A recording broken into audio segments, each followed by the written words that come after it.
Hello, and welcome to Novice Magister. Today we're going to be doing x and y intercepts. So, first thing to x and y intercepts is the actual quadrant. So there's 4 quadrants. There's 1, 2, 3, 4, or sometimes written as this, which is Roman numerals. So in this one right here, you've got positive and positive. If you don't know what this is, it's coordinates for points on a graph. If a point's in this part of the graph, it's positive and positive. If it's on this part of the graph, it's negative and positive in this order. It's down here, it's negative and negative. And if it's over here, it's positive and negative. There's also the origin right here, which is 0, 0. And the x-axis and the y-axis. This right here is the y-axis. This right here is the x-axis. This is all important for later, so we're just gonna make it smaller and put it to the side. So let's say I had a line that was, let's say, I'm just gonna make a real quick graph. Okay, let's say I had a line that was at 4, 0, which would be right here. If this was 2, 4, 6, 8, 2, 2, 4, 6, 8, yeah, you get it. Okay, so this is 0, 4, and right here would say 2, negative 8, which would be right here. Now, what we would do to find our x and y intercept is first connect the line, the 2 points with a line. That's not perfectly accurate, but it's good enough for now.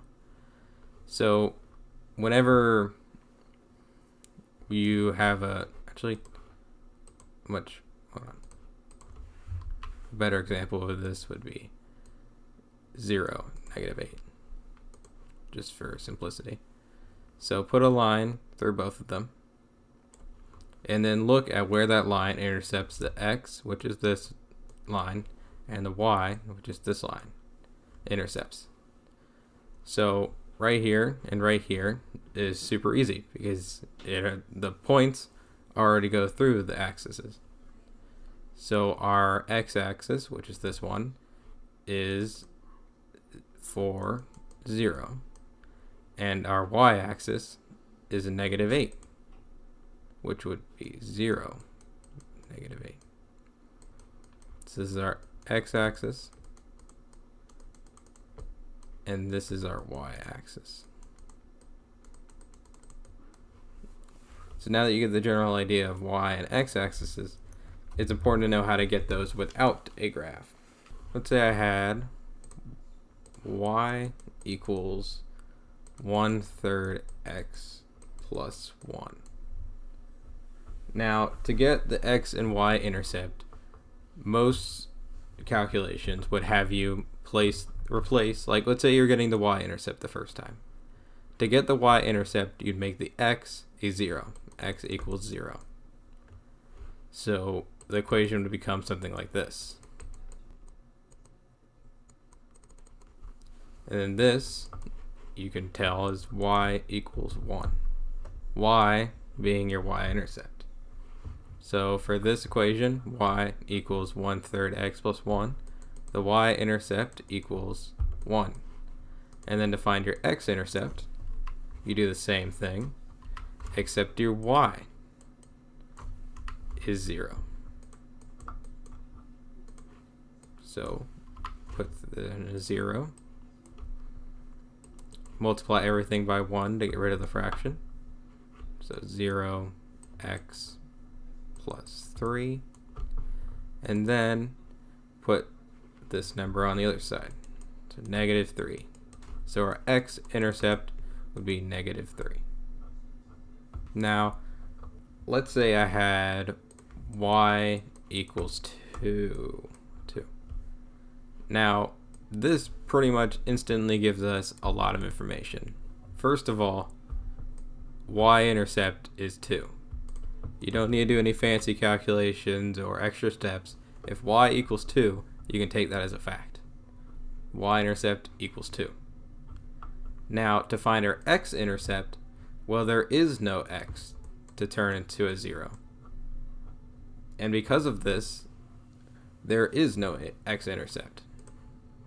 If one of these, like this, what you've got here, and you can't replace a y with a 0 and find the x, then what you do is you call it undefined.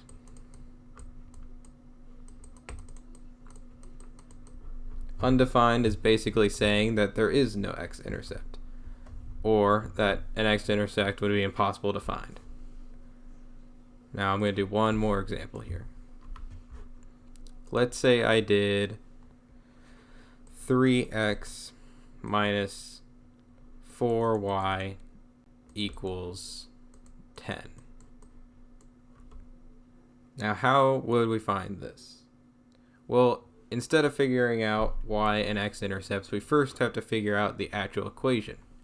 For everything we've done so far, our structure has been y equals x. Some kind of addition or putting a fraction on, but it's always been y equals x. And this is important. It has to be this way. So if we want to structure our equation here to be y equals x, we're going to have to move either x or y to the other side. And what I recommend is moving the x, because you have to isolate the y. So you move y to the left side.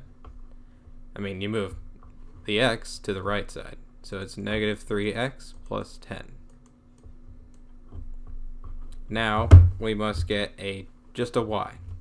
We can have -x or whatever we want, but y has to be unaffected.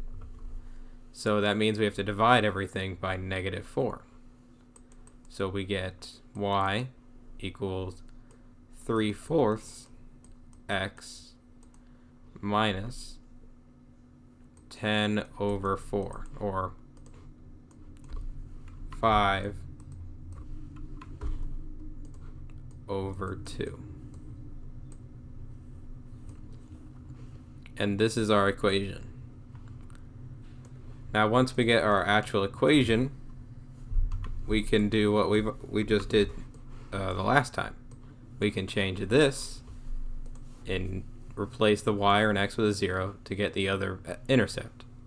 So I could replace x with a 0 and get -5 over 2, or I can replace y and get, actually this one's a little bit harder, so I'm going to have to calculate it out. Multiply everything by 4, which would be 0. 3x minus 10. Then we can move that over here, x minus 10, and divide everything by -3. I'm just gonna, hold on, need to make some space so I can calculate it.